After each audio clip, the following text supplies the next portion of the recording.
10.027 заседание Совета Безопасности объявляется открытым.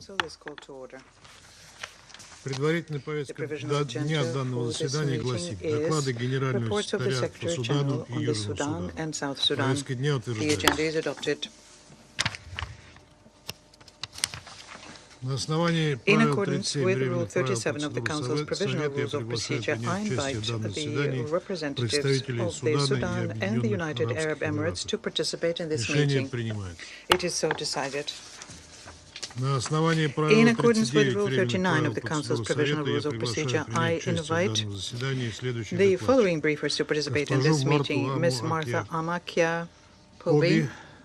Assistant Secretary General for Africa in the Department of Political and Peace-Building Affairs and Peace Operations, and Mr. Tom Fletcher, Under-Secretary General for Humanitarian Affairs and Emergency Relief Coordinator.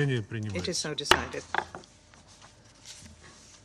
Совет Безопасности приступает к рассмотрению пункта 2 повестки дня. Сейчас я предоставляю слово госпоже Марте Поби.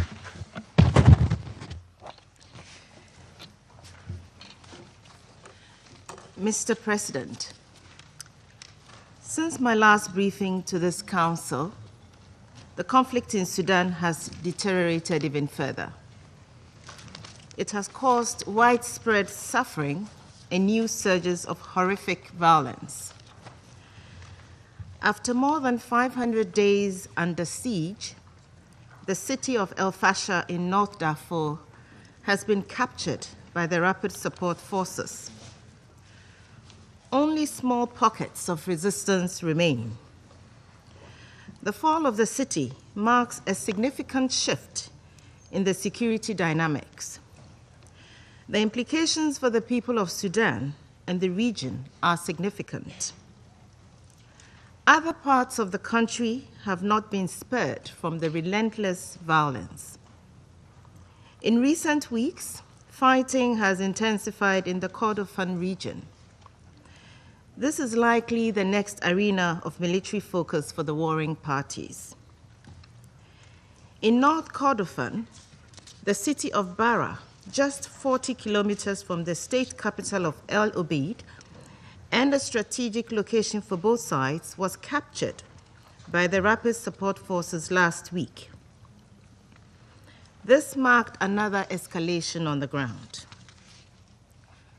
Drone strikes by both parties are also affecting new territories and new targets.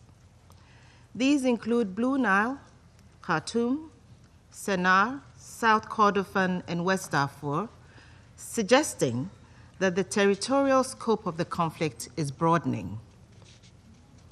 Following the announcement of its reopening, the airport in Khartoum quickly became the target of a barrage of drone attacks.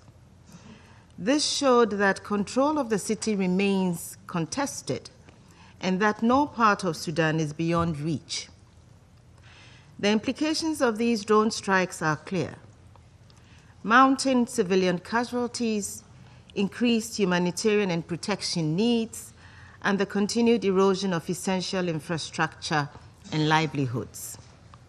Mr. President, shifting military dynamics continue to shape the course of the conflict. The human cost is profound.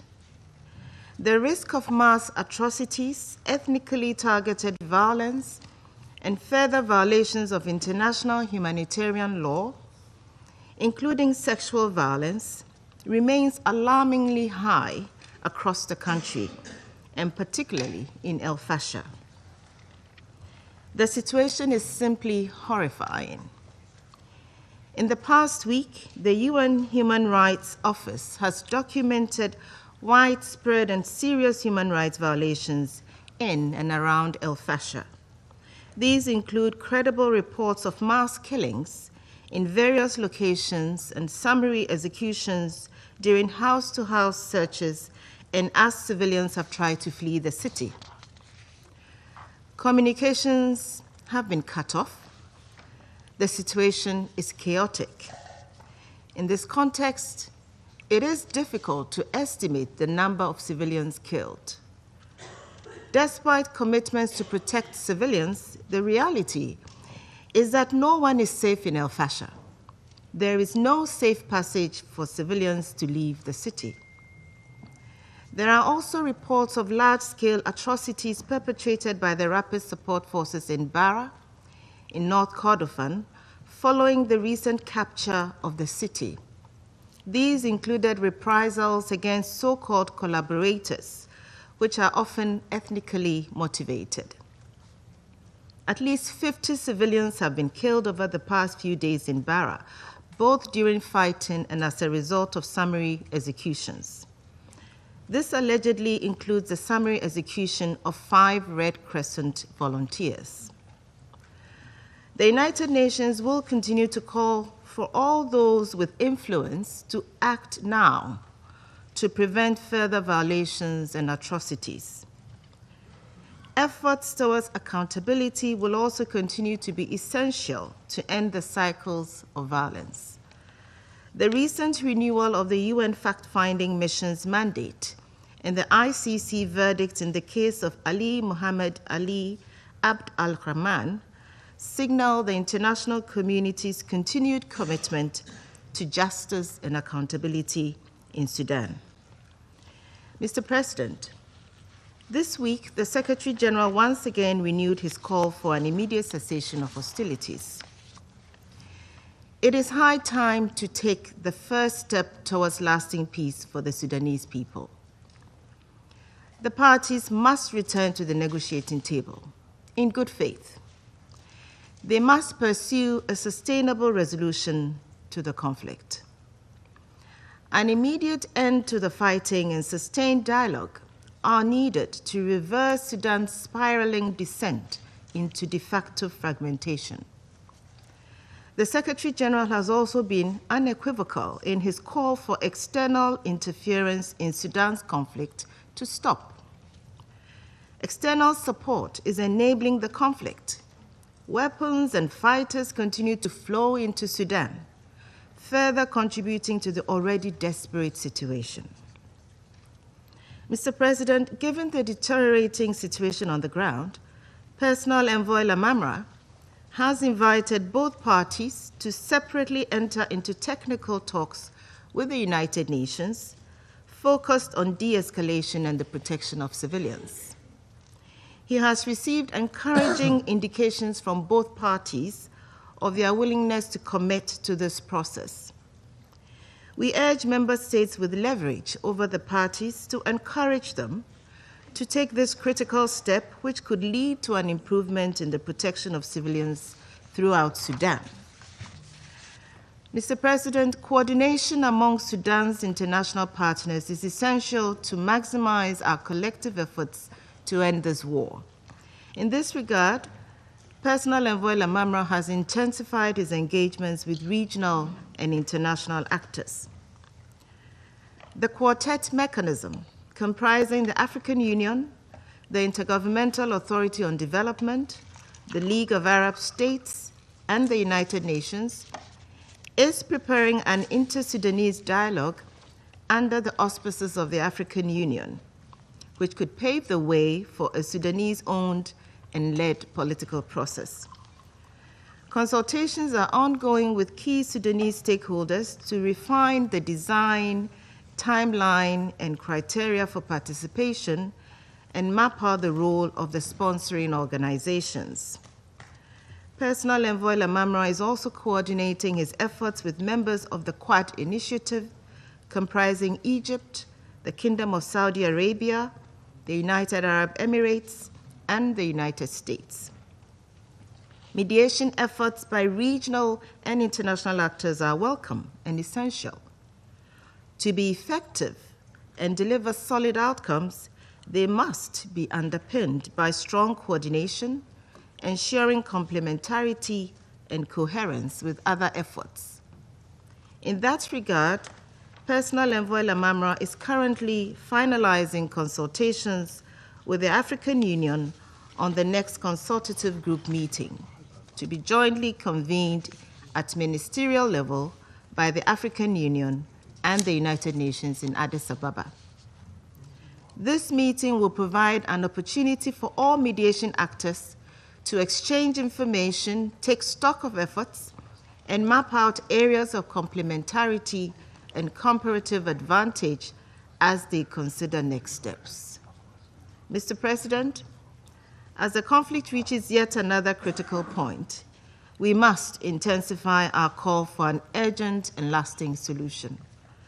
Reports and warnings about the unfolding catastrophe in Fashir have been issued for months.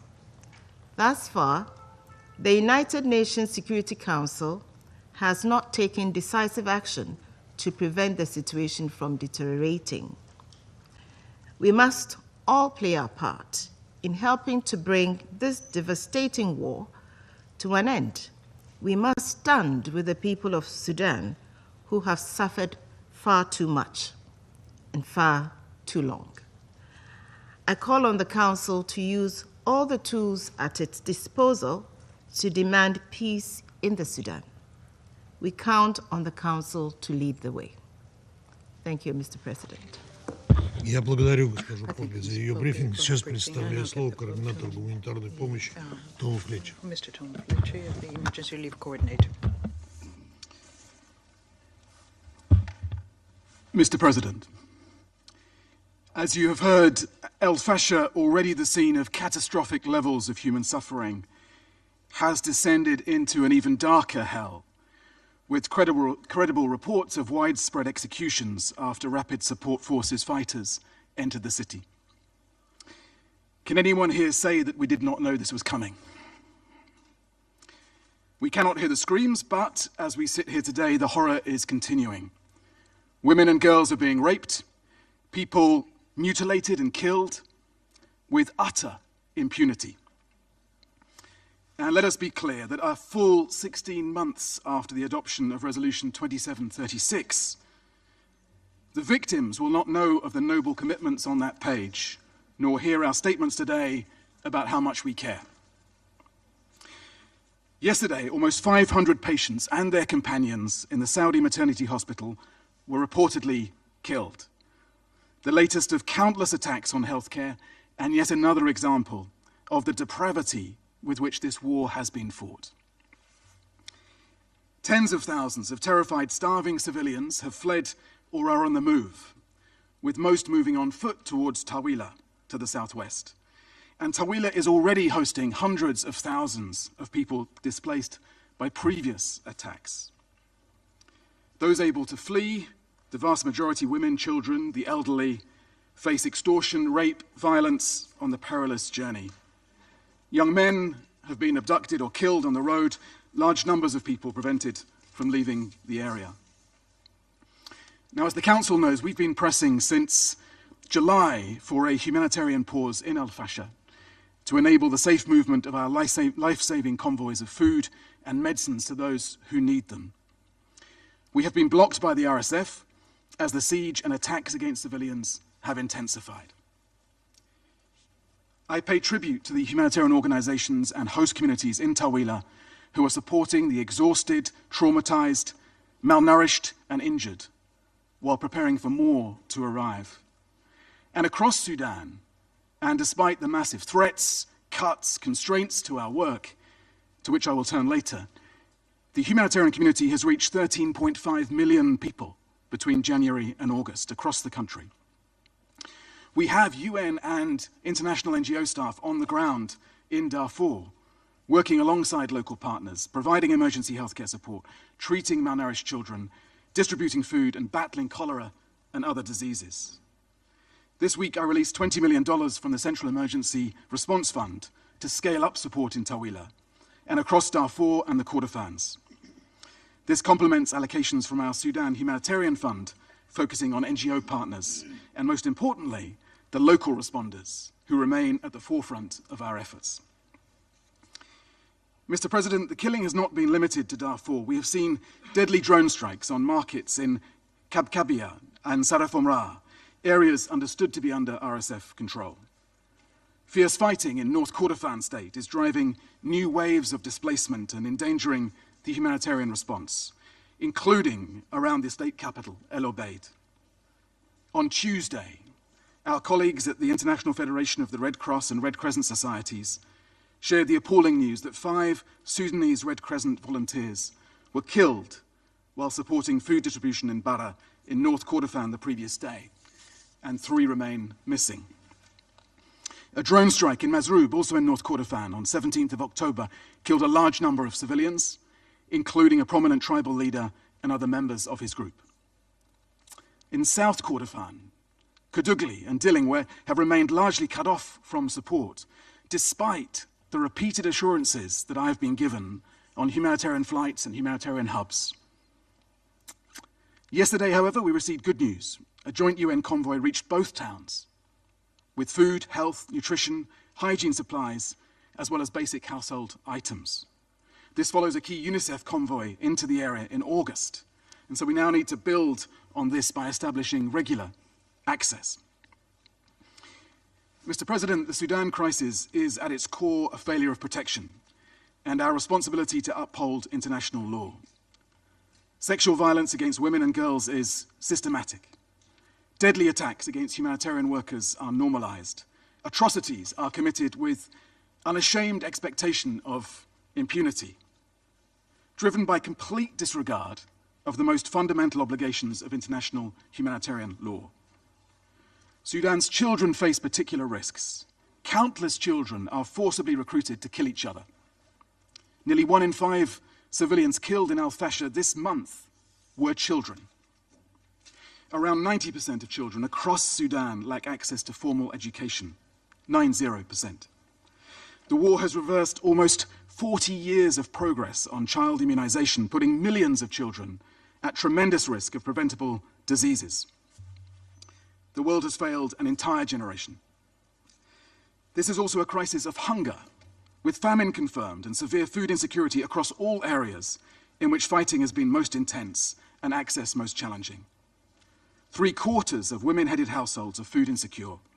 More than 24 million people, over 40%, lack food to eat. Our teams in Tawila are seeing traumatized people arriving, showing shocking signs of malnutrition. Meanwhile, Mr. President, the regional contagion continues to grow, with more than 4 million people having sought safety and humanitarian help in neighboring countries. In Chad and the Central African Republic, humanitarian organizations are preparing for new, large-scale movements into already overwhelmed camps and host communities. Mr. President, I applaud the work of the Quad and of US Special Envoy Boulos to end this conflict. We urge the Council to build on that effort with tangible results. Making peace will take patient, sustained effort. I also implore this Council and Member States for support in 3 areas. First, immediate and robust action to stop the atrocities against civilians. Stop arming this violence. Insist that stopping this conflict is more important than any narrow political or commercial interest. Those who want to leave Al-Fashir must be able to do so safely. Those who remain must be protected. There must be accountability for those carrying out the killing and the sexual violence, for those giving the orders, and those providing the weapons should consider their responsibilities. Just an hour ago, I spoke to the senior representative of the Tassis coalition, who informed me that the RSF has launched an investigation into ongoing violations and that arrests have been made. He also assured me of their commitment to protection of civilians. It remains difficult for now to identify this commitment amidst the appalling news that continues to come out of North Darfur. Our second ask is, of course, full and unimpeded humanitarian access in Al-Fashir, across Darfur, Khartoum, Kordofan, everywhere in Sudan. We are doing all we can to scale up and deliver around Al-Fashir, but we need security guarantees to do that effectively. On access, I have to admit to you that after almost a year in this job, including visiting Sudan in my first week, I have found the limits of my ability and the UN's authority to get this done. to get this access that we need. Humanitarians simply asking that we be allowed to do our jobs and save lives is not working. So you must demand that we are able to operate everywhere, including by deploying our national and international staff into areas of greatest need. We ask you to use your muscle to create genuine pressure to ensure this, and then hold us to account for delivering. We must, and we will, better arm you with the facts on where we are being blocked and by whom. In this context, I am furious that the World Food Programme's country director and emergency coordinator have been expelled by the Sudanese authorities without explanation. The third ask, funding. As we enter the final quarter of the year, 74% of our 2025 response plan is unfunded. Support for the regional refugee response plan is even lower, and the impact is, I'm afraid, increasingly stark. Food rations being reduced by half, community kitchens closing without warning, pregnant women delivering babies without medical help, survivors of sexual violence left without dignity.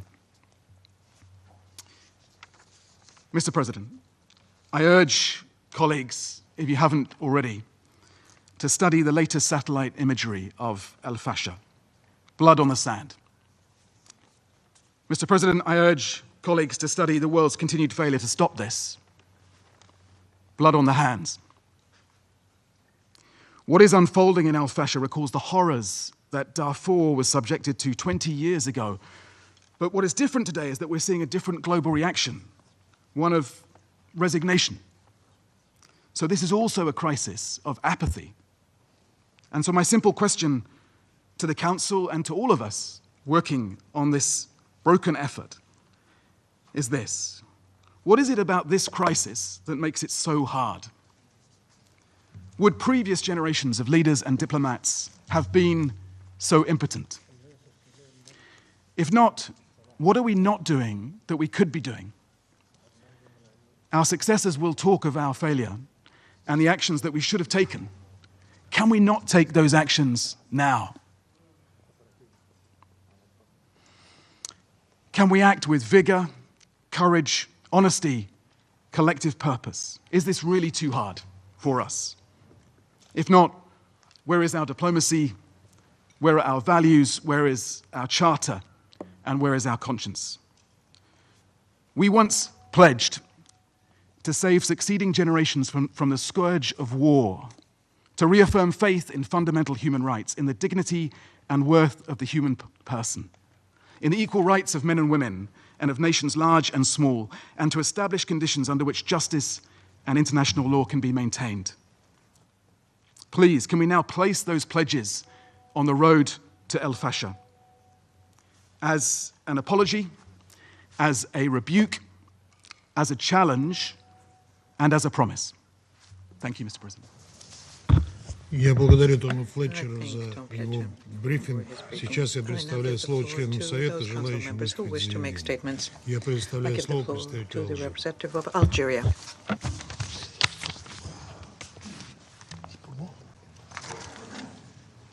Thank you, President.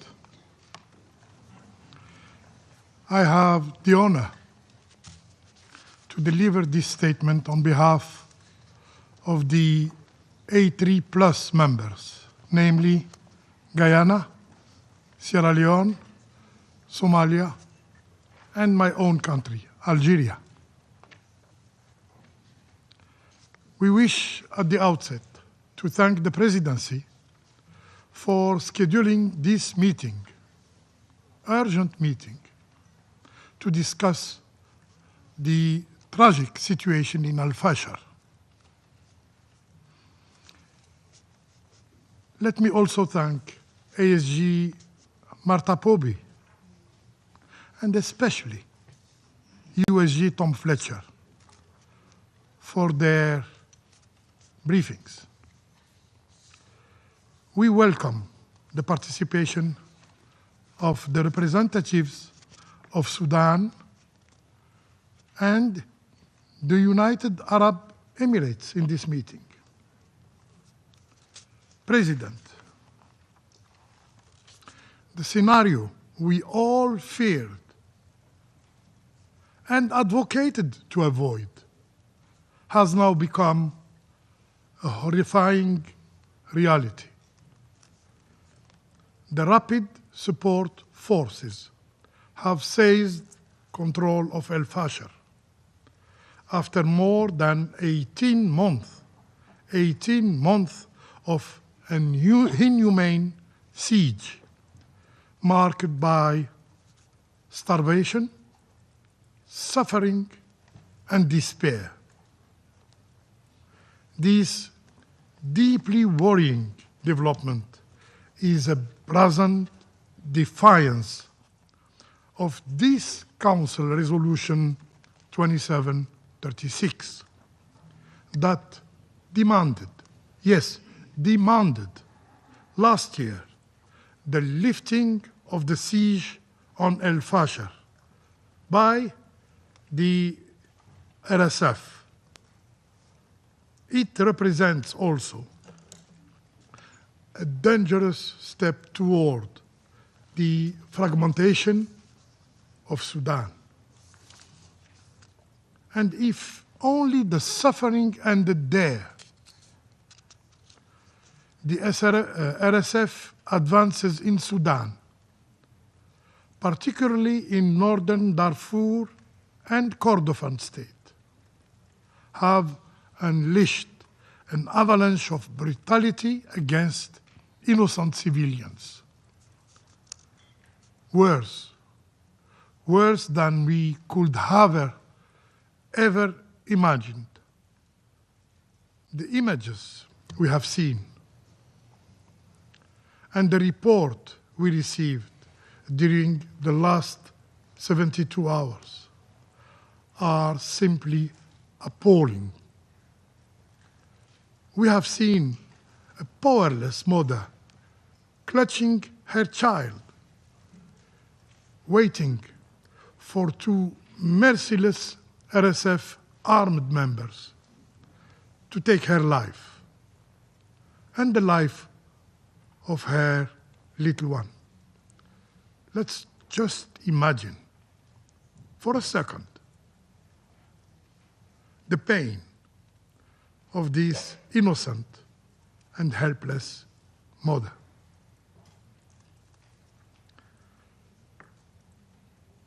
We received reports about the killing of more than 460 patients. Where 460 patients and their companion by the RSF in a maternity hospital offered by Saudi Arabia. A place meant to heal, not to kill. A place meant to give life, turned into a massacre site. Colleagues, El Fashir is bleeding. El Fashir is calling for justice. El Fashir is calling for a strong reaction from the international community. Can the deliberate slaughter of innocent ever be a path to legitimacy? Is it how authority is gained through terror and annihilation? This Council cannot and must not remain silent. These atrocities cannot be met with indifference and procedural caution. The RSF have to be held accountable for their violations and atrocities. Accountability is a strong deterrent, and this very Council must ensure that the RSF does not continue to kill and brutalize innocent civilians with impunity, with impunity. Mr. President, allow us to underscore 4 points. First, we condemn in the strongest possible terms the violation and atrocities committed by the RSF, including its ethnically motivated attacks. The violations committed in Fashir are not sudden. They are the result of months and months of a passive approach from the international community, watching the tragedy unfold in slow motion. The Security Council, our Security Council, has a responsibility to protect civilians in Sudan, and we must deepen our efforts to this end. We therefore call for full accountability and the use of all existing mechanisms to bring those committing this crime to justice. Second, could any of this have happened if there were no foreign interference in Sudan? Could any of this have happened if there were no foreign interference in Sudan? Those providing external support to the perpetrators of these atrocities, namely the RSF, including through the supply of arms and mercenaries, are unfortunately enabling the slaughter of the Sudanese people. We reiterate our call for the firm and public condemnation of foreign interference in Sudan. In this regard, we welcome the communiqué adopted yesterday by the African Union Peace and Security Council, calling on various African Union organs to identify external actors supporting the parties to the conflict in Sudan. Attribution is a critical step toward accountability. Third, President,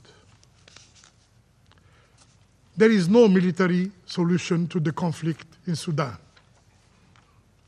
Only dialogue, only negotiation can bring peace with the support of the African Union and the United Nations through the personal envoy of the United Nations Secretary General, Mr. Ramtan Lamamra. We call for the immediate cessation of hostilities in and around Fashir to pave the way for a negotiated settlement of the conflict. In this connection, we firmly condemn the establishment of a parallel governing authority in areas under RSF control, which risks further fragmenting the country. The Jeddah process and other regional mechanisms, particularly the AU frameworks, must be urgently revitalized. Fourth, priority now must be given to protection measures for civilians and humanitarian workers. We call for the safe and unimpeded passage of those fleeing the city of El Fashir. Humanitarian aid and unhindered humanitarian access to reach those in desperate need and avoid any further loss of life. To meet the urgent humanitarian needs, it is crucial to rapidly scale up funding for life-saving assistance and humanitarian response plan. In conclusion, President, we reaffirm our commitment to the sovereignty, unity, and the territorial integrity of Sudan. We also reaffirm our commitment to sustainable peace in Sudan that is Sudanese-owned and the Sudanese-led. Enough suffering in Sudan, enough bloodshed. It's time for restraint. It's time for reason. It's time for peace. I thank you. Я благодарю представителя Алжира за его выступление. Сейчас я предоставляю слово представителю Дании. Thank you, Mr. President.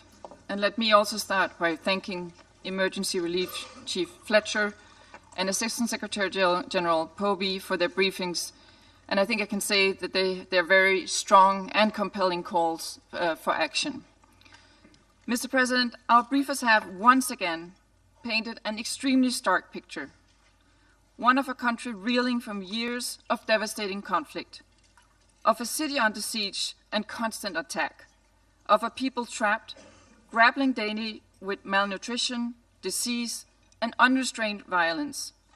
People in desperate need of support. One would assume, or at least hope, that such suffering would spur a flurry of collective action. Yet, the cries of the Sudanese people have been met with silence. Silence from the international community and silence from this Council. This simply cannot continue. Mr. President, I have three urgent messages. First, the appalling level of violence committed by the RSF in El Fashir is simply staggering. As we've heard, reports of summary executions and other grave violations of international law expose a grim truth. The RSF continues to operate with total impunity, committing large-scale ethnically motivated atrocities with little to no repercussions. Yesterday's massacre in a hospital in which almost 500 patients and companions were killed is a further shocking and damning example of this violence. Denmark strongly condemns these heinous acts, and we should collectively demand justice and accountability without delay. No one is safe in El Fashir, as Assistant Secretary Poby said, but in this conflict, as in so many others, it is the most vulnerable, especially women and children, that suffer first and most. El Fashir's 130,000 children are trapped. For some, siege is all they have known. In October, as we heard, nearly 1 in 5 civilians killed in the city were children. Further, we see women and girls subjected to systematic gender and sexual-based violence, acts which are beyond comprehension. Just last night, at an event hosted by the Mission of Denmark to mark the 25th anniversary of Resolution 1325 on women, peace and security, a woman civil society leader recounted how she was forced to flee Darfur 20 years ago during the genocide. Today, 20 years later, we hear the same stories of unimaginable pain, but we do not see the same international reaction as USG Fletcher also alluded to. We demand that the RSF and their allies guarantee safe passage for those seeking safety. We demand full respect for international law and compliance with Resolution 2736. Second, the warring parties must ensure rapid, safe, unhindered, and sustained humanitarian access for all civilians in their areas of control. This is not an option, it is an obligation.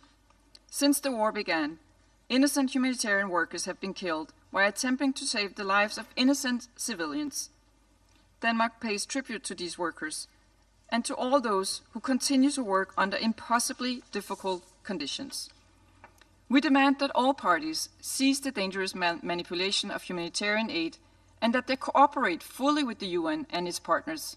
In this regard, we deeply deplore that officials from WFP Sudan have been declared persona non grata and urge a reversal of that decision. We further reiterate the urgent need to retain and expand cross-border and cross-line access for humanitarian aid into Sudan. The protection of civilians and humanitarian access must never be politicized or used as a bargaining chip, nor should they hinge of achieving a political solution. Third, Mr. President, Denmark calls for an immediate and unconditional ceasefire. This is needed urgently throughout Sudan. However, we need more than a ceasefire. We need genuine efforts to end the conflict. Current mediation efforts must come together and bring the parties to the table, ultimately leading to an inclusive, civilian-led transition free from coercion of armed actors. In this regard, we underline the need to preserve Sudan's sovereignty, unity, and territorial integrity. Denmark supports efforts by the Quad, led by the United States, and is laid out in the statement of 12 September, which was reaffirmed last week. However, no mediation effort would succeed unless external interference through supply of arms and military equipment ceases immediately. We recall that all UN member states have a binding obligations to comply with this Council's arms embargo on Darfur. The full panel of experts must be appointed urgently to effectively execute its mandate. Mr. President, in closing, this conflict has devastated Sudanese society for far too long. It has destroyed too many lives and too many futures. It is a clear and blatant threat to regional stability. Around this table, it is our responsibility to address it. Denmark believes that it is long past time that this Council come together to collectively and forcefully demand an end to this war. We are pleased that just a few minutes ago, the Council was able to agree to a press statement condemning the reported atrocities and calling on all parties to allow safe and unhindered humanitarian access. But we need to go much further than that. Now is the time to work on a substantial contribution from the Council, to take concrete action to bring peace to Sudan.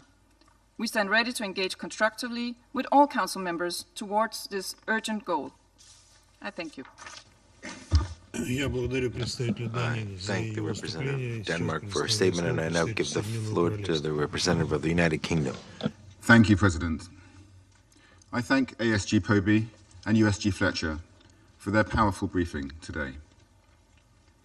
The United Kingdom called for this meeting to be brought forward to today alongside Algeria, Sierra Leone, Somalia, Guyana, and Denmark, because we are gravely concerned by the intensifying violence in El Fashir and its devastating consequences for the civilian population. So I'll make 3 points. First, we call on the Rapid Support Forces to adhere fully to their obligations under international law to protect civilians. Reports of atrocities, including targeted killings, often on the basis of ethnicity, torture, and sexual and gender-based violence, are horrifying. As my foreign minister said yesterday, the world will hold the RSF leadership accountable for the crimes committed by their forces. They must act now to stop this violence against innocent people. Second, the RSF must cease all attacks on aid workers and civilian infrastructure. As we've heard, aid workers continue to face attacks, with harrowing reports of executions at El Fashir's Saudi maternity hospital and the killing of clearly identified Sudanese Red Crescent volunteers in North Kordofan. If verified, such deliberate targeting of humanitarian personnel could constitute a grave violation of international humanitarian law. We urge the parties to cooperate fully with the UN and other humanitarian actors, lift movement restrictions, and provide security guarantees to allow unhindered access into and around Fashir.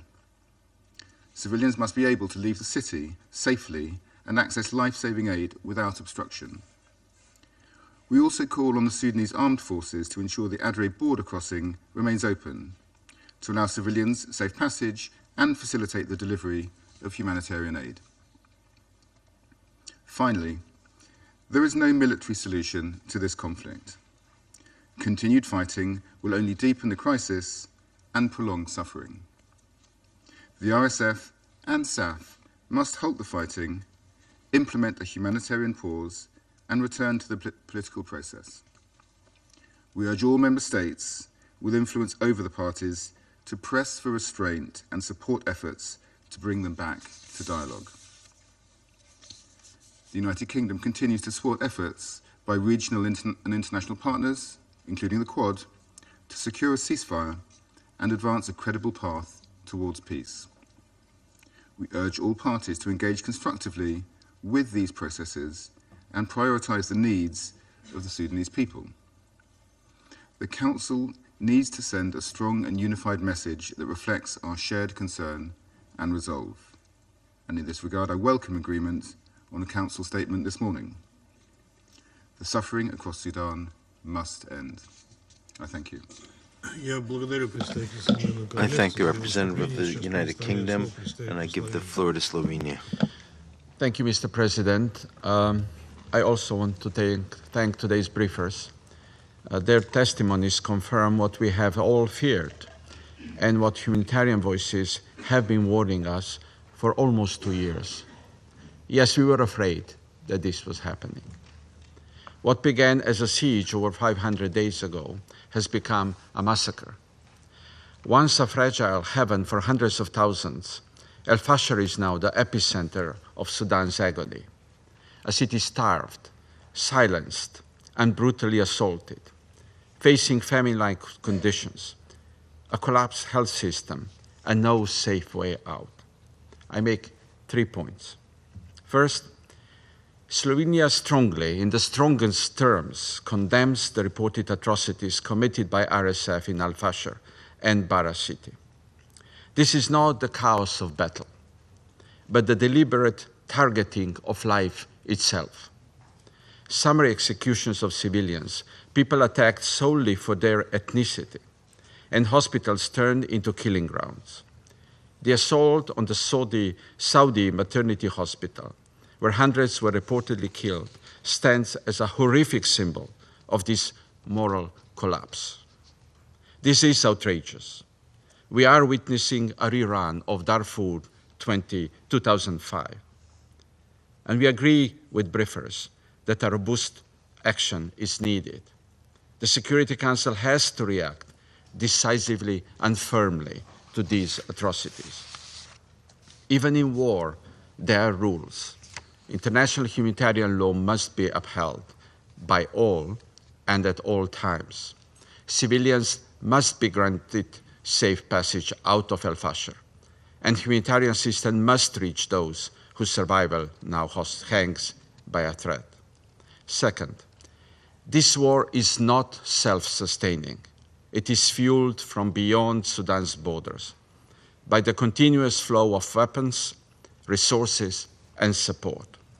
We urge, no, we demand from all states of this organization to refrain from any action that prolongs the violence and to uphold this Council's arms embargo. We call on states with direct influence, regional or international, to press for an immediate end to massacres in El Fashir, for cessation of hostilities, for safe and unhindered humanitarian access to all areas, including to Tavila, and to bring the parties to dialogue. Slovenia supports all meaningful efforts towards peace. We stand behind regional and international mediation efforts, including those led by AU and the Secretary General's personal envoy. We place renewed hope in Quad efforts. We urge the Sudanese armed forces and rapid support forces to choose dialogue over destruction. And let us repeat, there is no military solution to this conflict. After more than 900 days of war, Further delay is indefensible. Third, accountability cannot be an afterthought. There can be no peace without accountability, and no true ceasefire that ignores the crimes we are witnessing in Fashir these days. The weaponization of starvation, the use of sexual violence as a tool of war, and the targeting of individuals based on ethnicity are deliberate crimes. Those who commit, those who command, and those who arm and enable such atrocities must face justice. Impunity has been the fuel of Sudan's agony. Justice must become its turning point. Mr. President, in conclusion, I wish to take a moment to pay tribute to Sudanese civil society and humanitarian responders. It is difficult to find words that capture the magnitude of their sacrifice. Where international actors have been denied access, local responders, including the emergency response rooms, have become the lifeline of countless communities. Many of those delivering aid in Sudan do so without recognition, without resources, and without protection. Too many have paid the ultimate price, even in recent days. We honor their memory. Their courage must not be met with silence, nor their sacrifice with indifference.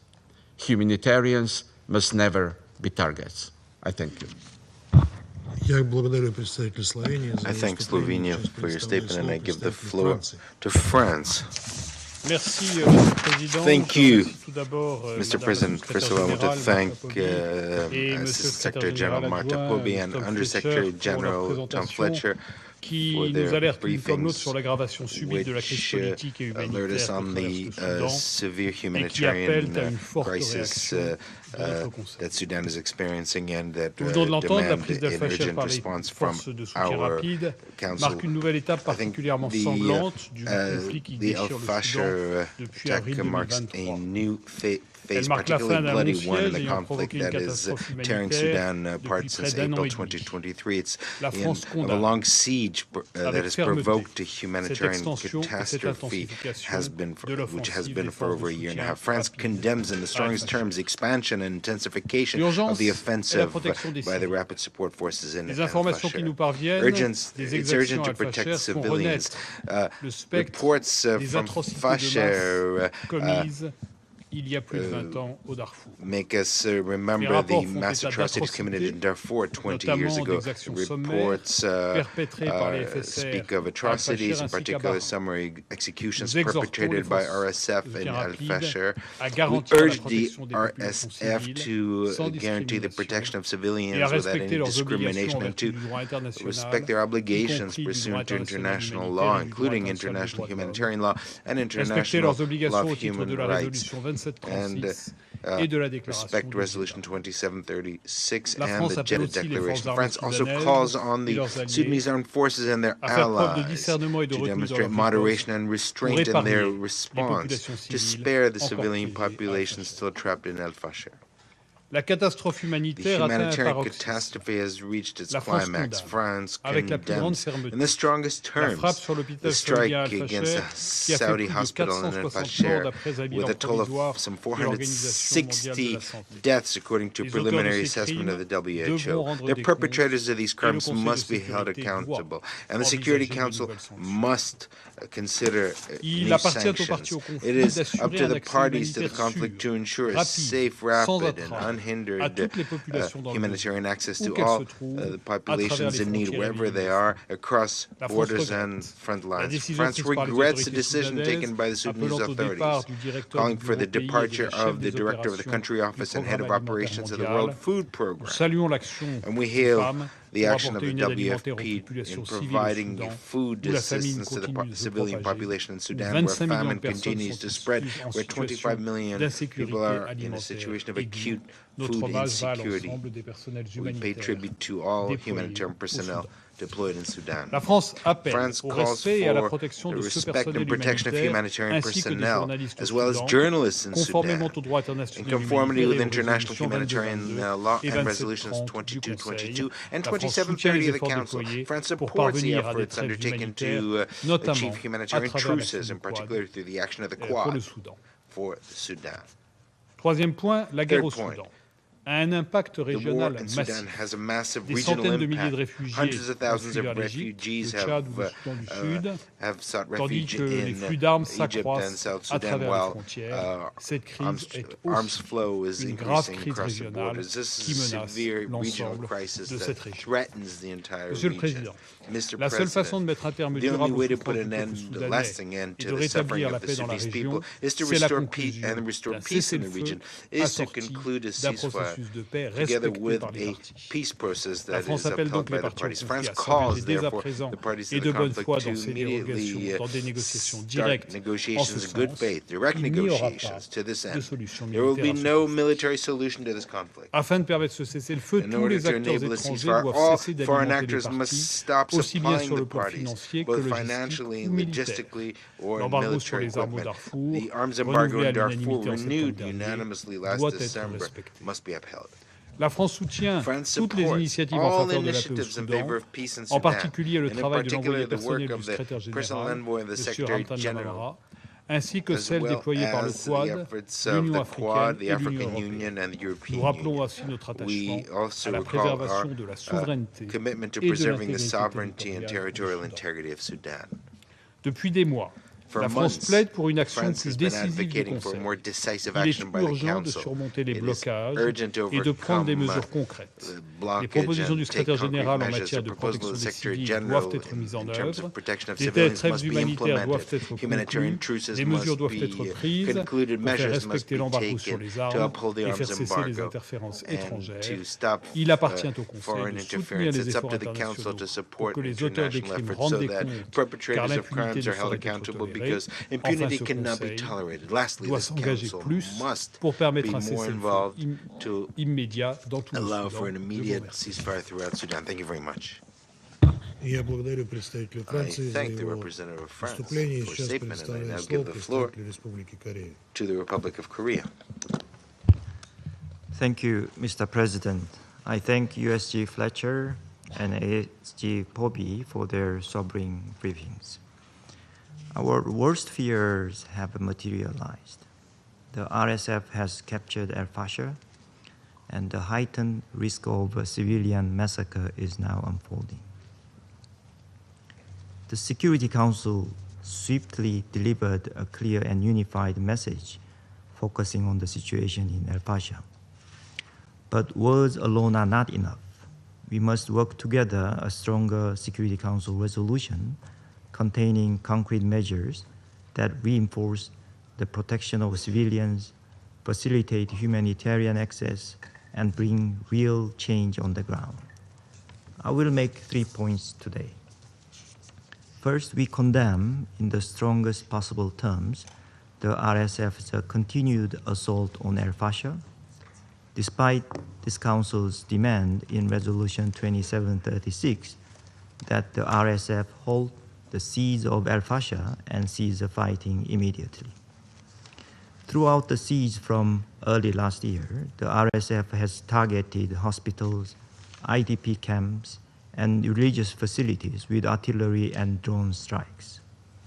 We condemn not only these assaults, but also the reported atrocities perpetrated by the RSF against civilians, including summary executions and arbitrary detention. Civilians, particularly women and children, are suffering not only from these attacks and atrocities, but also from severe deprivation caused by the siege and blockade humanitarian aid. We urge RSF to immediately cease its assault on Fashir, withdraw from the city, and engage without delay in negotiation toward a humanitarian ceasefire.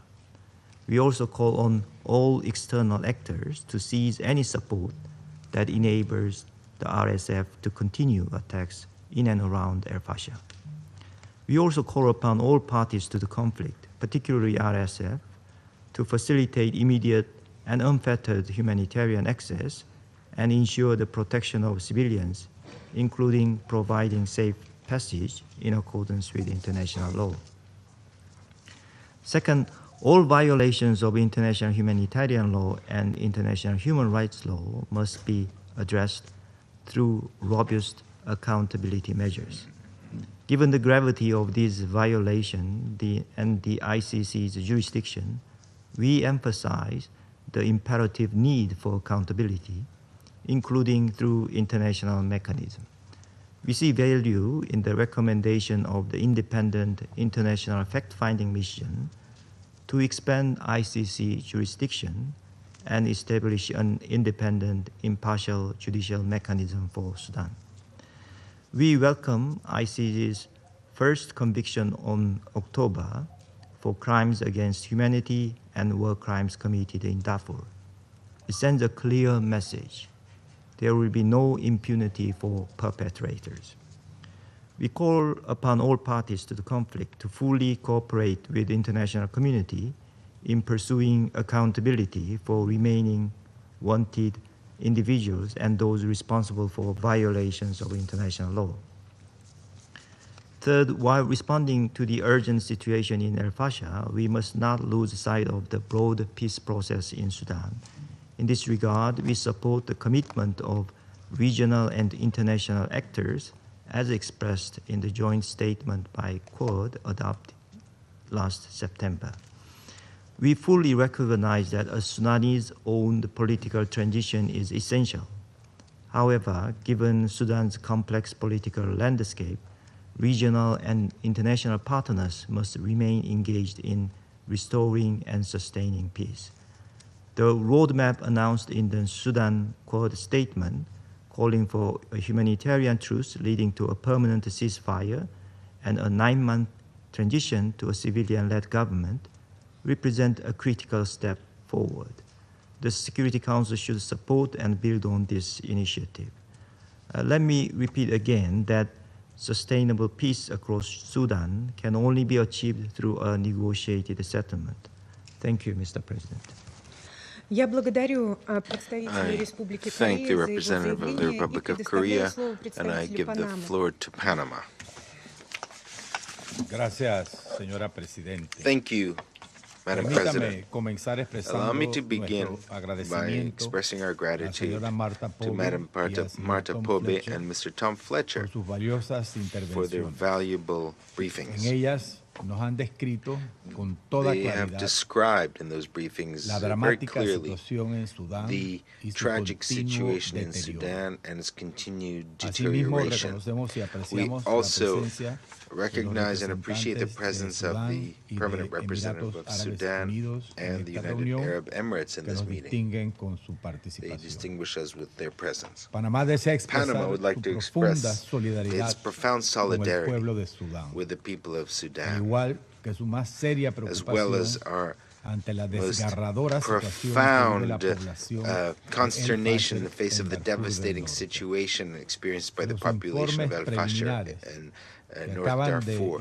Preliminary reports confirm what Martha Pobe and Tom Fletcher told us, and they are shattering. The violence unleashed by the rapid support forces against civilians has reached levels of cruelty that are unbearable. The intense bombing since the 26th of October has cost the lives of at least 2,000 people, including journalists and humanitarian personnel that were helping the victims. Panama condemns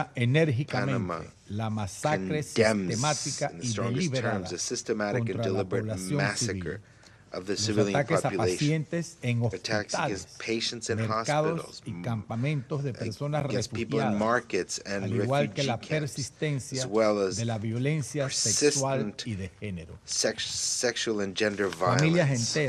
Entire families have been killed, entire communities swept away, and thousands of people are living in fear experiencing famine and despair. This is not a war between armies. This is a war against civilians. Nothing can justify such barbarity. These acts constitute atrocities that cannot be, nor should they remain unpunished. Panama notes with alarm the systematic pattern of ethnically motivated killings, of sexual and gender violence that are being documented in this conflict as instruments to sow terror on entire communities. These attacks demonstrate an absolute contempt for the most basic norms of international humanitarian law and of just of civilization. These atrocities are part of a conscious strategy to destroy and uproot entire communities. Panama joins the appeal, the urgent appeal of the international community for a total, immediate, and unconditional ceasefire. At the same time, we urge all external actors to stop their interference and to stop any support that serves to arm or any kind or boost the capacity for violence and boost atrocities. We demand the immediate opening of humanitarian corridors to allow for the safe, immediate, and dignified evacuation for people trying to escape this horror, as well as unrestricted access to humanitarian assistance. Mr. President, there can be no peace without justice. This is why Panama demands that effective mechanisms of justice and accountability be set up against all the perpetrators and those who allow acts of genocide and war crimes to take place. Panama recognizes and expresses gratitude for the work of the International Independent Fact-Finding Mission in Sudan. The most recent report of the mission clearly describes what we are witnessing: a war of atrocities directed mainly against the civilian population. The work of the mission, which deserves particular gratitude, is essential so that the truth is known and so that victims are heard. Also, Panama would like to highlight the recent visit of the Security Council to Addis Ababa, where a constructive dialogue was held with the Peace and Security Council of the African Union on the situation in Sudan. This spirit of regional and international cooperation is essential to respond in a coherent fashion and urgently to the magnitude of this crisis. We want to make an appeal to the protagonists of this conflict to immediately stop this massacre and to comply with their responsibility to protect the civilian population and establish secure conditions in Sudan. Panama once again expresses its solidarity with the Sudanese people and speaks out in defense of life, of human dignity, and the principles of international humanitarian law. Thank you very much. I thank the representative of Panama for your statement, and I give the floor to Pakistan. President, thank you for convening this urgent meeting. We are thankful also to Assistant Secretary General Poby and Under Secretary General Fletcher for their sobering and deeply distressing briefings. The situation in Darfur has continued to deteriorate sharply, and this despite Security Council Resolution 2736, which demanded that the Rapid Support Forces lift the siege of Al-Fashir, and despite repeated Council press statements calling for an end to the atrocities. The RSF has taken over Al-Fashir and continues to commit one war crime after another. So when ASG POBI underlines that decisive action was not taken.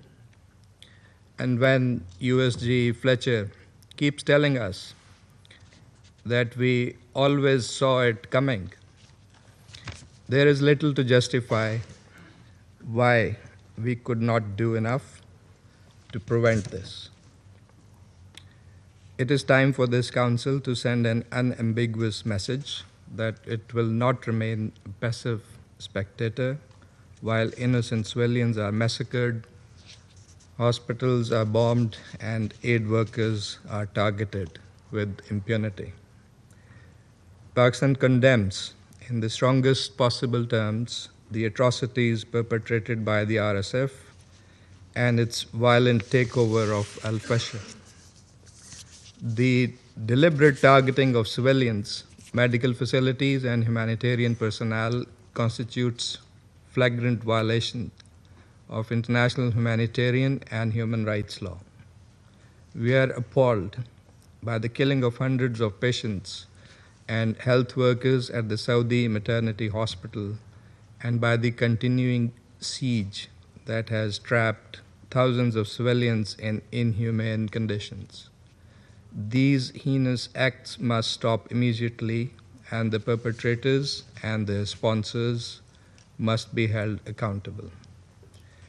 President, for over 2 decades, we have witnessed a tragedy unfolding in Sudan, and that has been complicated by external interference and geopolitics. And unfortunately, we have not learned from history and past mistakes. And those who reject parallel governance by the RSF, but at the same time try to equate the militia with the Sudanese authorities, must review their positions. The perceived lack of full support for the Sudanese government by this Council only emboldens the RSF and prolongs the conflict. Undermining Sudan's legitimate state institutions risks creating a vacuum that armed groups like RSF exploit to commit further atrocities and destabilize the entire region. It is therefore imperative that the international community engage constructively with the Sudanese authorities to sustain governance, facilitate humanitarian access, advance the political process, and preserve national unity. We recognize the steps taken by the Sudanese government in pursuance of its transitional roadmap, including the appointment of a new prime minister and a technocratic cabinet tasked with alleviating humanitarian suffering and advancing an inclusive political transition. These are positive developments that deserve the Council's acknowledgement and support. President, Pakistan reaffirms its unwavering commitment to the sovereignty, unity, and territorial integrity of Sudan. We condemn unequivocally the establishment of any so-called parallel governance structures which undermine Sudan's state institutions and risk fragmenting the country. Such illegitimate structures must find no recognition from the international community. And as others have said, there is no military solution to this conflict. The guns must fall silent. External interference must stop. We call for an immediate cessation of hostilities and for renewed engagement in a genuinely Sudanese-led and Sudanese-owned political process, consistent with the spirit of the Jeddah Declaration and commitments to protect the civilians in Sudan. Pakistan will support all efforts, good faith, coordinated, and synergized efforts towards this end. The people of Sudan have endured unimaginable suffering for far too long. They deserve peace, dignity, and hope. The Council must act with unity and resolve to bring about a ceasefire, to protect civilians, and to give the people of Sudan the chance to rebuild their country in peace. I thank you.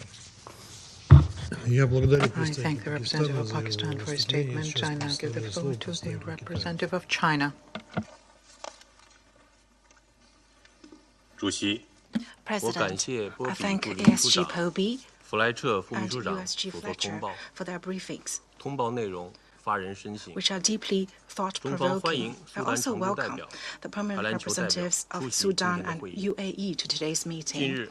Recently in Sudan, the RSF attacked and seized Fashir, resulting in the sharp deterioration of the situation on ground. This escalating conflict has reportedly left over 100,000 civilians trapped in the city and led to massive displacement and frequent violent attacks. China expresses grave concern over the situation. I will make 3 points. First, achieving a ceasefire to halt the fighting and end the violence is the overwhelming, urgent priority. Council Resolution 2736 explicitly demands that the RSF and their siege of Fashir and calls on all parties to the conflict to immediately cease hostilities and ensure protection of civilians. The collective will of the Council must not be disregarded, and humanitarian disasters should not be allowed to recur. China strongly condemns the RSF's atrocities of attacking civilians and destroying civilian infrastructure such as hospitals. We demand that the RSF immediately cease all its violent acts and refrain from crossing the red line of IHL. We call on all parties to the conflict to prioritize the interests of the country and the people, heed the resounding appeals of the international community, strictly comply with relevant Council resolutions, and immediately and unconditionally cease all hostilities. External interferences must stop, and all measures must be taken to protect civilians. Second, scaling up humanitarian assistance is an important step for salvaging this dangerous situation. China urges the RSF to immediately lift restrictions on humanitarian access to Fashir, ensure the safe delivery and timely, orderly distribution of aid supplies, guarantee safe passage for civilians wishing to evacuate voluntarily, and ensure the safety and security of humanitarian workers. The Sudanese government should work closely with UN's humanitarian agencies and strengthen coordination with all relevant parties on the ground to ensure the supply of essential items for survival, including food, drinking water, and medicine, and make every effort to alleviate the humanitarian crisis. Currently, both the Sudan Humanitarian Response Plan and the Regional Refugee Response Plan are underfunded. The international community, especially traditional donors and new partners, should increase rather than reduce their contributions, and pledged contributions should be dispersed as soon as possible. Third, promoting dialogue and negotiation is the only way to resolve the conflict. China welcomes the emergency meeting convened by the AU Peace and Security Council and the communique issued. We support SG's personal envoy Lamamra in strengthening coordination with regional organizations like the AU to make concerted good offices and mediation efforts so as to find African solutions to African issues. We urge all parties to the conflict to return to the right track of political dialogue at an early date. China firmly supports Sudan's sovereignty, unity, and territorial integrity. We support the Sudanese government's efforts to safeguard national security and advance the political process. And we support Sudan in finding a solution well suited to its national realities and the needs of its people. We oppose the creation of any parallel governance structures and other actions that could lead to division. We oppose any interference, any exerting of pressure or provocation of problems that could exacerbate the conflict, and we're against the imposition of any external solutions. President, at this critical juncture in the Sudanese situation, China welcomes the Council issuing a press statement on the situation in Fashir, which sends a timely and clear message. Facts have proven that ceasefires do not materialize automatically, nor does peace arrive on its own. The international community must accelerate efforts to build a shared vision for peace, intensify concerted mediation efforts, and increase humanitarian support. This will enable the Sudanese people to be spared of the torment of war, embrace the dawn of peace, and return to peaceful lives at an early date. Thank you, President. I thank the representative of China for his statement. I now give the floor to the representative of Greece. Thank you, Mr. President. I would like to thank Assistant Secretary General Martha Poby and Under Secretary General Tom Fletcher for their briefings today. The situation they have painted cannot let us and should not let us indifferent. Mr. President, Greece expresses its grave concern over the persistent military escalation in Fashir, which for more than 18 months has been the epicenter of fighting and unimaginable human suffering. The Rapid Support Forces siege has trapped hundreds of thousands of civilians to the mercy of their attackers without any possibility of protection, let alone humanitarian aid. We strongly condemn the attack of RSF on Fashir and call for the immediate halt to all hostilities and for the de-escalation in and around Fashir. Reports of indiscriminate shelling, ethnically motivated executions, the massacre of the Saudi maternity hospital, and gender-based violence by all sides are to be strongly condemned. These acts, documented by the UN and the African Union, constitute serious violations of international humanitarian and human rights law, some amounting to war crimes. Greece fully aligns itself with the Secretary General's recent statement regarding the situation in Fashir and shares his concern about the appalling humanitarian toll. We echo his call for an immediate end to the siege, cessation of hostilities, and unimpeded humanitarian access to all civilians in need. We call for safe passage for all those trying to leave Fashir, including vulnerable groups like women, children, and the elderly. Mr. President, allow me to highlight 2 points. First, the humanitarian situation in Fashir has turned into the gravest crisis in Sudan. Over 10 million people are now displaced in Sudan, while famine and disease threaten those trapped in besieged areas such as Fashir. Greece reiterates the Secretary General's call for safe and rapid delivery of aid and for full respect of international humanitarian law. We strongly support the creation of safe humanitarian corridors under UN and AU coordination in line with the Security Council Resolution 2719. Let me stress that the children are among the most severely affected.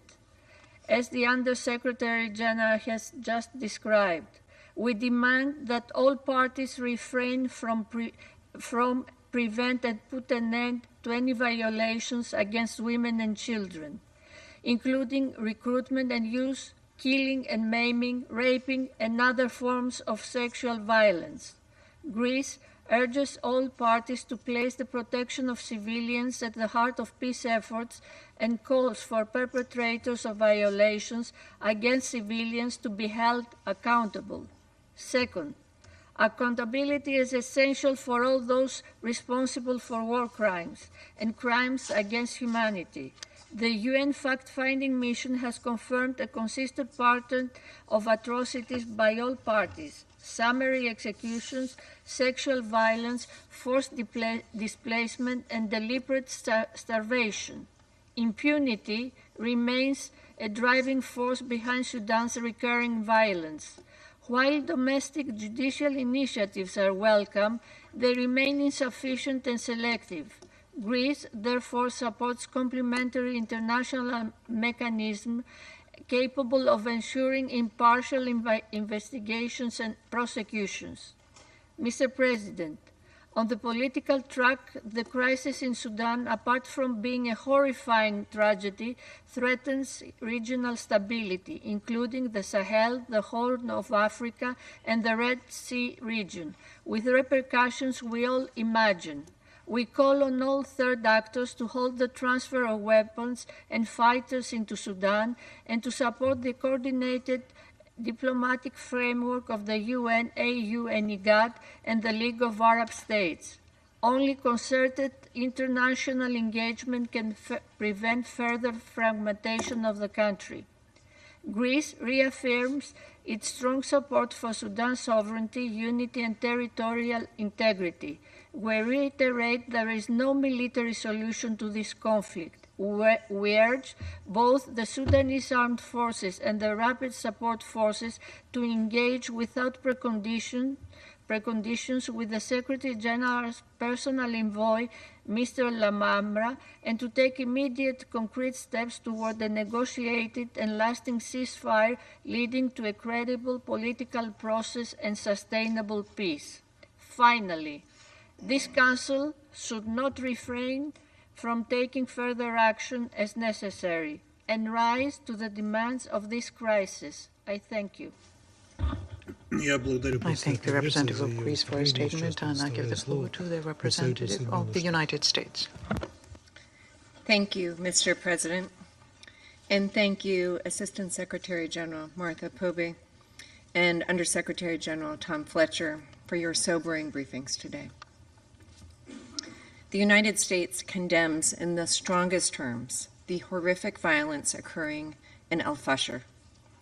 The situation is both tragic and appalling. We have said this before, and we will say it again. The Rapid Support Forces and allied militias have committed genocide. The RSF has and continues to systematically kill men and boys, even infants, and deliberately target women and children for rape and other forms of brutal sexual violence. These crimes are ethnically motivated. RSF militias are targeting civilians as they flee, killing innocent people escaping conflict, and preventing those who remain from accessing life-saving supplies. The United States condemns these abhorrent atrocities in no uncertain terms. Those responsible should be held accountable, including through sanctions, as noted by the Sudan Sanctions Panel of Experts in its most recent report. The 1591 sanctions regime was established to help bring peace to Darfur, and it is high time the Council update the Sudan sanctions list. The Council must use all tools at its disposal to facilitate peace. The United States calls on Sudan's warring parties to cease hostilities, allow unhindered humanitarian access to all parts of the country, and protect civilians. It is not enough for the RSF to make humanitarian commitments. They must implement them. Mr. President, we also condemn the Sudanese Armed Forces' recent expulsion of World Food Program staff.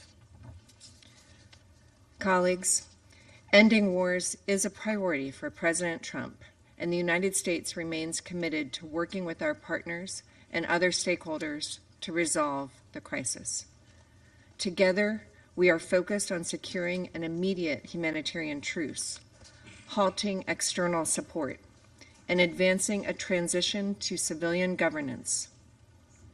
A civilian-led post-conflict governance process is necessary to counter violent extremists, prevent the spread of conflict, and foster meaningful negotiations among the parties in Sudan. Sudan's future governance is for the Sudanese people to decide through a neutral, inclusive, and transparent transition process. I thank you.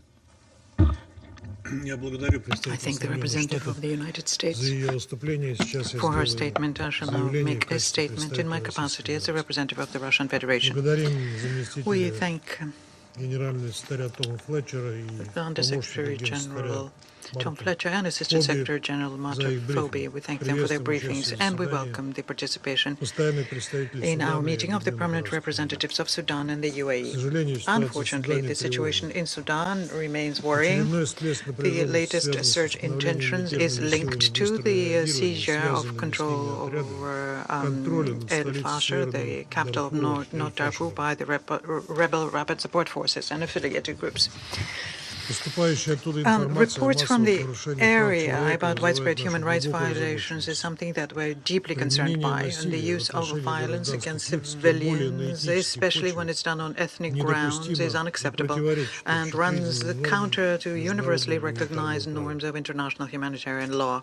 The atrocities committed by the rebels against the civilian population of the city and the images of this circulating online are shocking.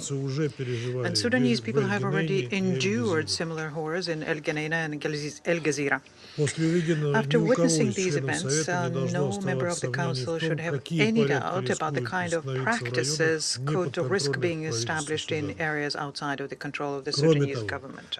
Moreover, with increasing reports of a significant number of foreign fighters among the RSF ranks, including those who come from regions very far removed from Sudan, questions arise about to what extent they're answerable to anyone who can be controlled at all. The situation in Fashir must serve for all of us as a clear signal that the only viable path for Sudan is reliable stabilization and the establishment of order across the entire country and a unified, centralized institutions of governance. Any alternative path is a prologue to a further escalation of a spiral of violence and a return to the era of interethnic conflict in Darfur and its potential spillover into neighboring Chad. The situation in Al Fashir has exposed a truly dire humanitarian situation in the western regions of the country. The ability to deliver aid to areas held by the rebels is limited or downright impossible and carry life-threatening risks for humanitarian workers. We noted assessments in this regard from UN humanitarian agencies operating in Sudan, which indicate that it is the RSF that is obstructing the unhindered delivery of assistance to those in need. At the same time, these agencies have confirmed that all necessary permissions and approvals have been obtained by them in a timely manner from Port Sudan. We believe it's important to maintain close coordination with the Sudanese government when it comes to aid distribution, identifying the most urgent needs, and resolving administrative and logistical issues. As we see, the Sudanese authorities are fully open to this cooperation, but they do expect that the UN agencies and their partners will, in good faith and without politicization, carry out their part of the work. In light of the escalation around El Fashir, there are growing calls for concrete actions on the ground to compel the parties toward peace. We believe that such measures would only be effective if they receive support from the Sudanese people themselves and the government that represents their interests, which is led by Prime Minister Kamel Idris.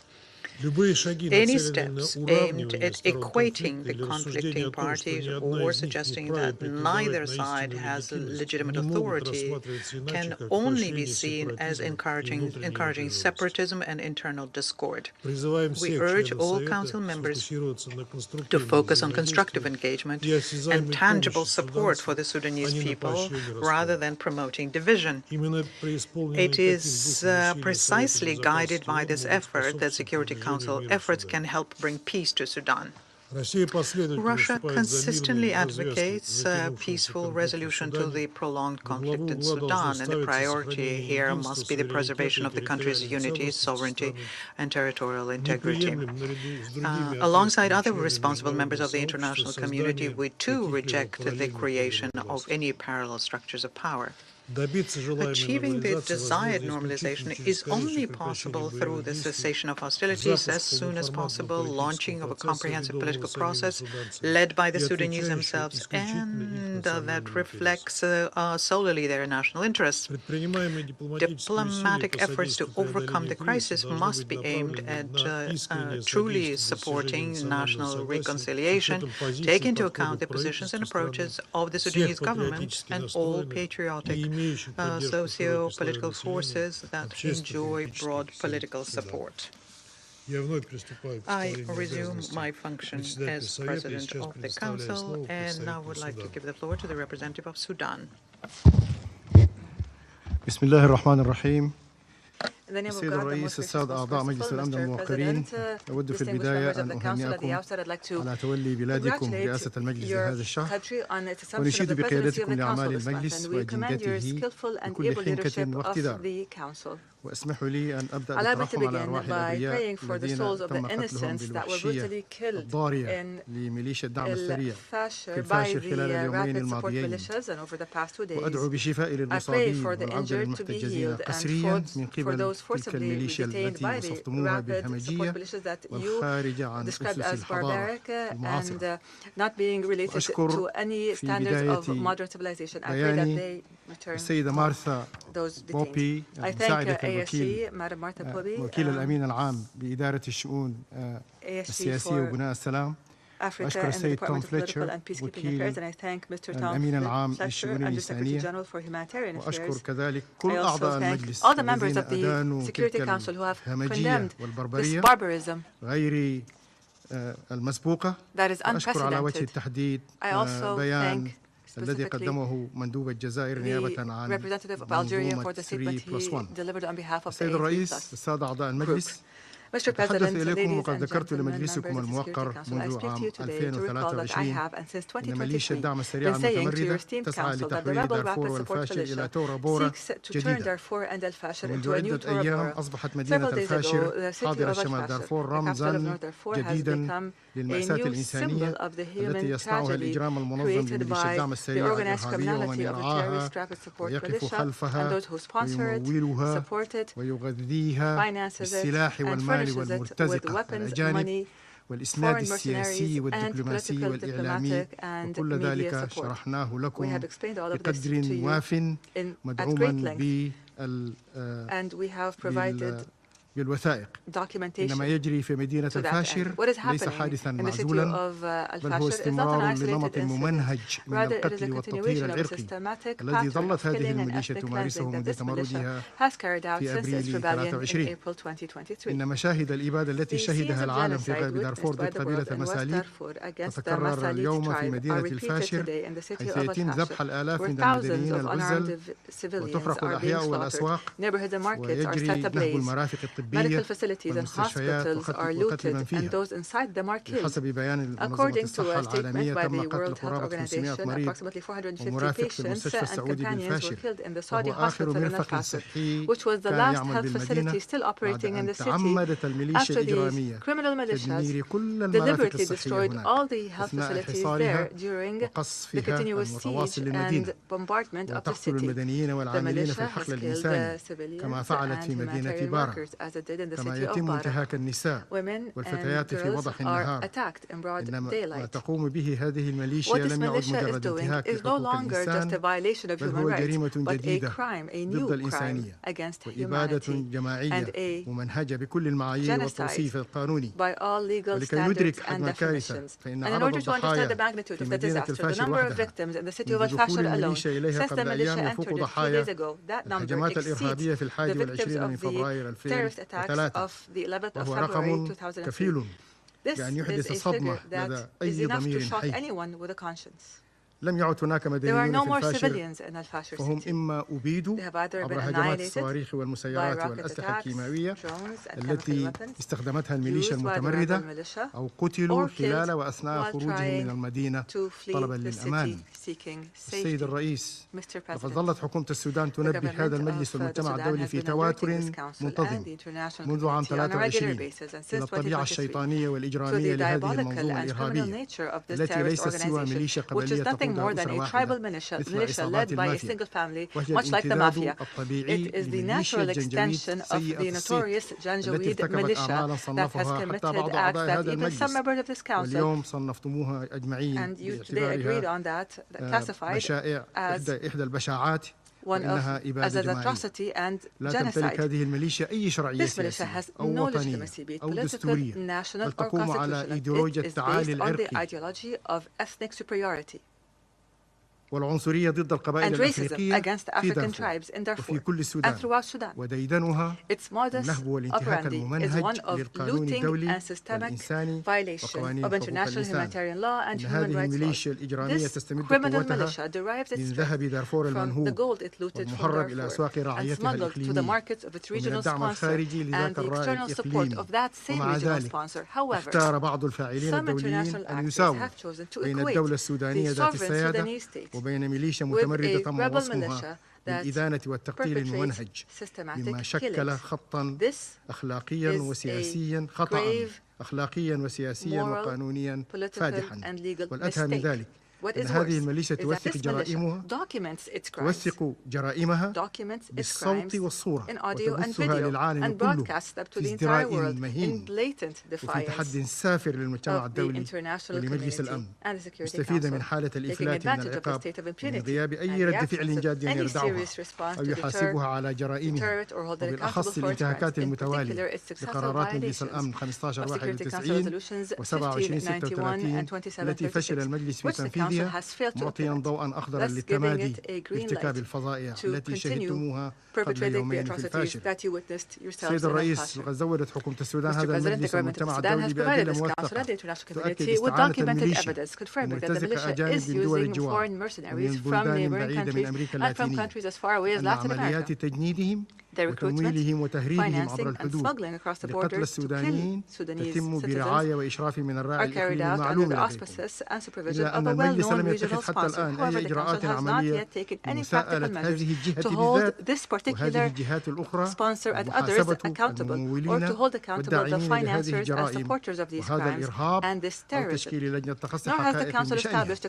إن ميليشيا الدعم السريع تواصل تحديها الصارخ لقرار مجلس الأمن 27/36 الذي استخدمت سلاح التجويع لمنع المساعدات الإنسانية عن مدينة الفاشر، فرضت عليهم حصارا خانقا منذ مايو 2023، حرمتهم من الغذاء والدواء تمهيدا للانقضاض عليهم في مجزرة جماعية مروعة وقعت أمام أعينكم جميعا، وقد أعلنت ذلك قيادتها في فيديوهاتها. لقد حاصرت الميليشيا المدينة لأكثر من عام ونصف العام وقطعت طرق الإمداد ثم انقضت على سكانها لتنفذ مجازر جماعية تعيد إلى الأذهان أبشع صور الإبادة التي شهدها العالم أمام هذه الوقائع. يتساءل الشعب السوداني ومعه مناصرو الضمير الإنساني الحي والحر أين هو مجلسكم الموقر وأين هي مسؤولياته الأخلاقية والقانونية بموجب ميثاق الأمم المتحدة؟ أليس من واجب هذا المجلس أن يتصدى لمن يرتكب جرائم الإبادة والجرائم ضد الإنسانية تماما كما فعل في حالات أخرى في as it did in other situations and other locations of the world, and out of our moral and legal responsibility towards our citizens, and despite our limited resources and the scale of the systematic and widespread destruction, the government of Sudan has continued its policy of facilitating humanitarian access to all citizens affected by the war imposed on Sudan. It has taken and is taking operational measures to facilitate the acceleration and delivery of humanitarian aid to those in need by increasing the number of border crossings to 13 crossings. We have also extended the opening of the Adri border crossing until the end of this year, and we have increased the number of airports to 7 airports. In addition, we have given international organizations access to all internal roads between the states for the sake of humanitarian access, and we have exempted all humanitarian imports from international organizations and donor countries from customs, taxes, and other duties, which are estimated at around $2.5 billion. The government has implemented more than 80,500 administrative and technical measures to facilitate humanitarian access at the federal and state levels. This includes issuing entry visas, customs and tax exemptions, and permits for the movement of trucks carrying humanitarian aid, and the renewal and facilitation of the work of humanitarian organizations and other such actions.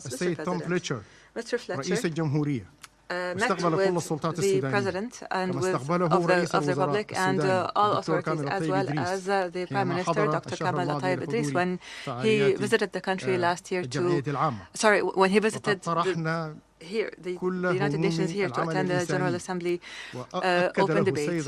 And the Prime Minister confirmed that he will personally facilitate all of his work. And we regret to hear that there are some obstacles that continue to exist. But what is meant is the request by the World Food Program Bureau Manager in Sudan and another official to leave Sudan, then we note that this order was issued after a close observation of some violations that affect the country and affect the reputation of the organization and its tasks as mandated. And after many notifications and warnings have been sent on these violations and transgressions with no response, the Foreign Minister discussed this matter 2 weeks ago with OCHA officials and with the Deputy Executive Director of the World Food Program. We affirm that the World Food Program supports the Sudan and that the decision to evict some of those persons who work for the program is no reflection on our relationship with the program. We are determined to facilitate Mr. Fletcher's work in the Sudan. Mr. President, the government of Sudan reaffirms its unwavering commitment to international humanitarian law and the protection of civilians. We are working with the United Nations and its agencies and with the Secretary General's envoy Al-Amamra to facilitate the delivery of assistance to all those in need, including in conflict areas. There are no more civilians in the city of Al-Fashir. They have either been exterminated by rocket attacks and drones and chemical weapons used by the rebel militia recently, or killed trying to leave the city in search of safe harbor. The government is also committed to continuing its efforts to achieve a comprehensive and sustainable peace based on a purely Sudanese national solution that rejects tutelage and foreign interference and adopts dialogue among the people of the country within the framework of respecting Sudan's sovereignty and territorial integrity. It is truly regrettable that the rapid support militias committed these atrocities while an official Sudanese delegation led by the Minister of Foreign Affairs was holding consultations in Washington, D.C. with the U.S. administration on ways to end the war and achieve peace. The government of Sudan has cooperated with the Secretary General in all resolutions and in all truces, and the rapid support forces were the ones who perpetrated these violations. This tragic paradox reveals the nature of this group and its supporters, which do not believe in peace, nor in the political process, nor in the Secretary General's appeals. Rather, it feeds on war, chaos, and terrorism. Accordingly, the government of Sudan invites the Distinguished Council to take the following actions: condemn clearly and unequivocally the massacres committed by the rapid support militia, its foreign mercenaries, and regional supporters in Al-Fashir and throughout Sudan in clear and strong language, and to demand that the militia exit the city and respect Resolution 2736 issued by your team's council. Designate the rapid support militia as a terrorist organization in accordance with international counterterrorism standards and criminalize anyone who deals with it or supplies it with weapons, mercenaries, or drones, or sponsorship, and supplies, including radars and advanced weaponry, and permits such supplies to cross these borders. These weapons don't simply come out of the blue. Impose targeted sanctions on anyone who finances arms or provides safe haven to this militia, be they states or individuals, and they are known to you.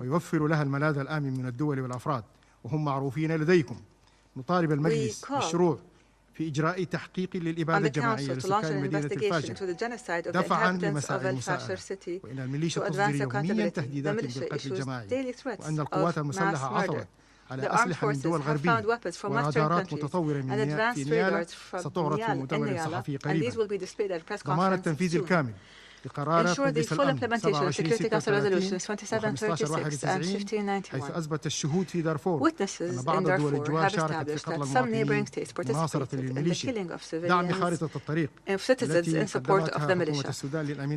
Support the roadmap presented by the government of Sudan to the UN Secretary General and support its current transitional government, which is based on establishing a permanent cessation of hostilities and having the militia disarm and hand over its weapons, so that the Sudanese armed forces are unified under a single national command. This is an important element to curb the proliferation of weapons. Condemn the foreign aircraft that intervened throughout the past week in support of the militia's operations and targeted the positions of the 6th Infantry Division. Internationally banned nerve gas is also being used in and around the city of Al-Fashir, which has obliged the 6th Infantry Division to withdraw in order to protect the lives of its troops. I would like to be clear, there will be no negotiations with this terrorist militia unless it lays down its arms and stops its aggression against the Sudanese people. And this must also include the sponsor state that sponsors these militias. There can be no talk of peace while genocide and mass killing continue. The Sudanese people will not accept dialogue with those who committed the most heinous war crimes and crimes against humanity and genocide against them. The Sudanese people will not agree to include this militia in their governance as some Western countries want. Sudan will resist the international scheme to divide it. It will resist the regional and international parties who sponsor such a scheme.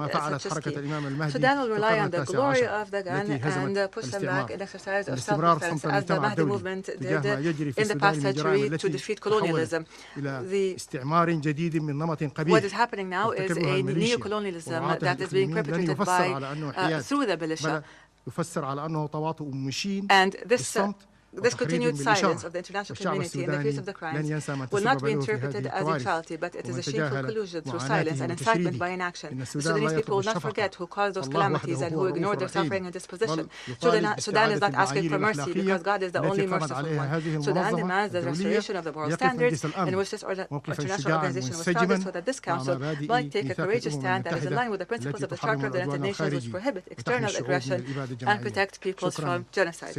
I thank you.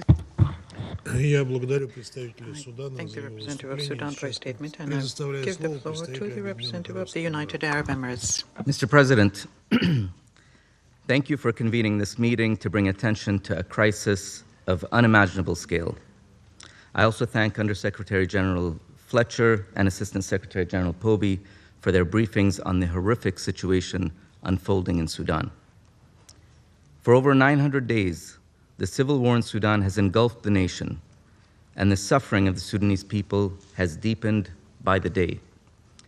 Meanwhile, the situation in Fashir has grown even more dire.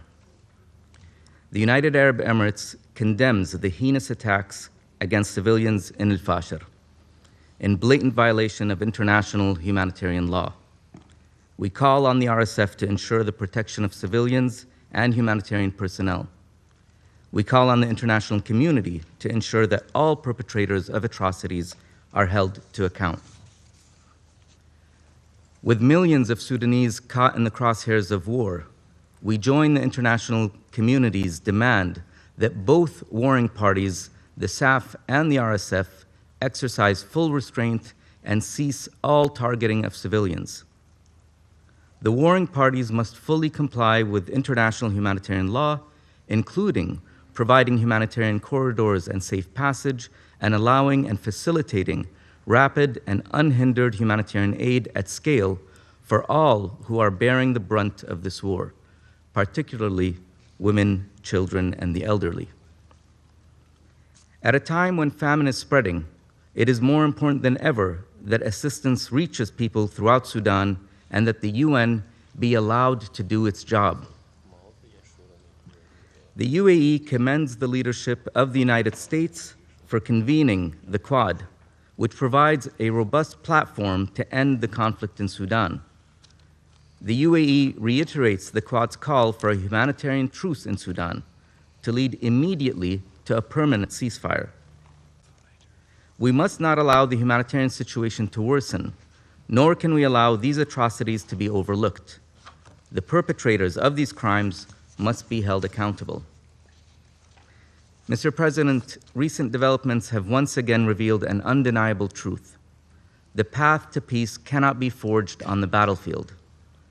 The unfolding horrors on the ground reaffirm that the only viable solution lies in a genuine transitional process, one that leads to an independent civilian-led government that is not controlled by either of the warring parties, one that leads to a Sudan that is safe for all its people, free from extremism, terrorism, and racially and ethnically motivated violence.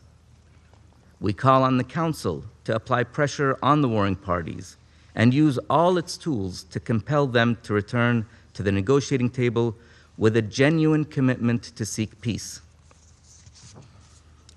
Mr. President, the UAE has stood in solidarity with the Sudanese people for decades, and we will continue to do so.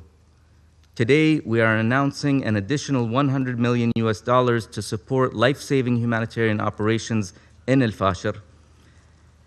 The UAE will carry on supporting regional and international efforts to achieve a ceasefire and to finally deliver the peace, stability, and security that the Sudanese people are calling for. Thank you, Mr. President. I thank the representative of the United Arab Emirates for his statement. The representative of Sudan has asked for the floor to make a further statement. I would like to warn immediately those who are going to ask for the floor for the statement that I will give them the floor just once. Sudan, please. شكرا سيد الرئيس. Thank you, Mr. President. سيد الرئيس لا توجد حرب أهلية في السودان. There is no civil war in Sudan. It is a war of aggression launched by the UAE through its regional proxy, the Rapid Support Forces.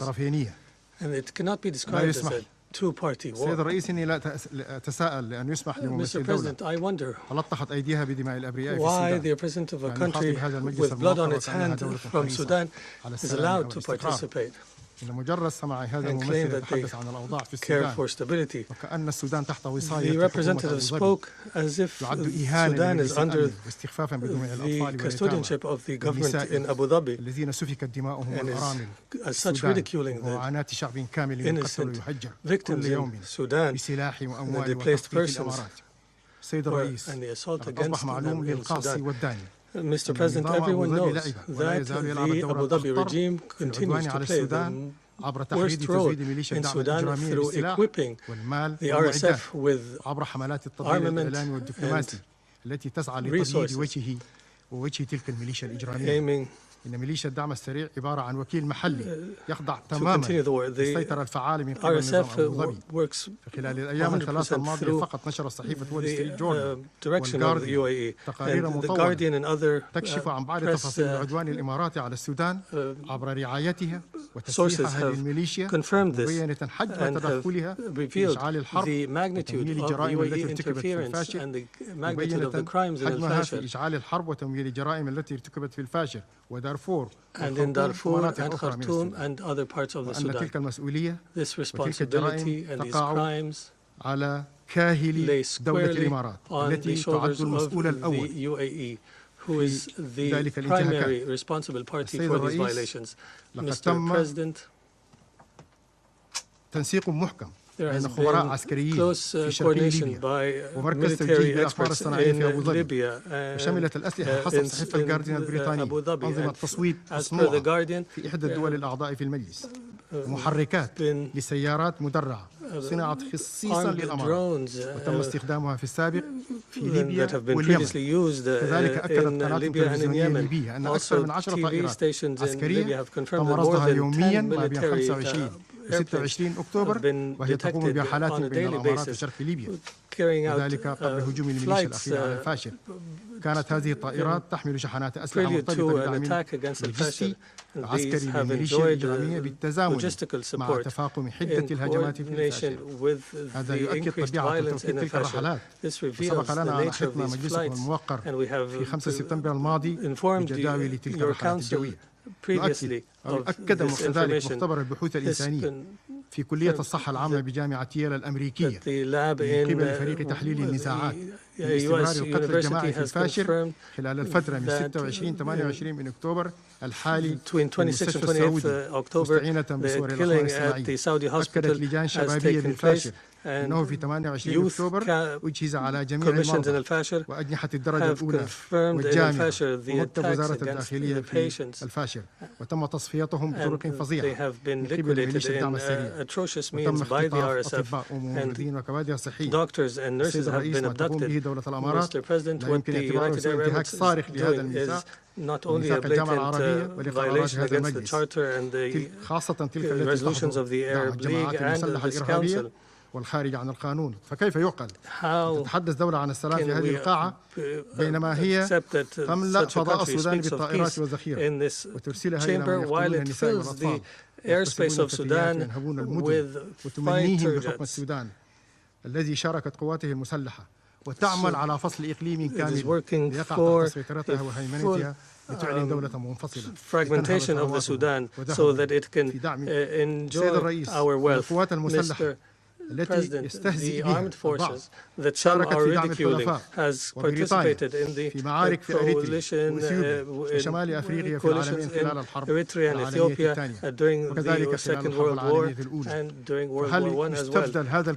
Can this entity be replaced with chaotic السودان الذي وقف إلى جانب الشعب الأماراتي منذ تأسيس دولته لن ينسى أن تلك الدولة كانت في طليعة من تنكروا لهذا الإحسان وتآمروا على وحدة السودان واستقراره ونكصوا مبادئ الإخاء ومقابلة الإحسان بالإحسان. ستظل الإمارات في ذاكرة شعبنا رمزا للخيانة السياسية والانحراف الأخلاقي ووصمة عار لا تمحوها كل مساحيق التجميل ولا حملات العلاقات العامة.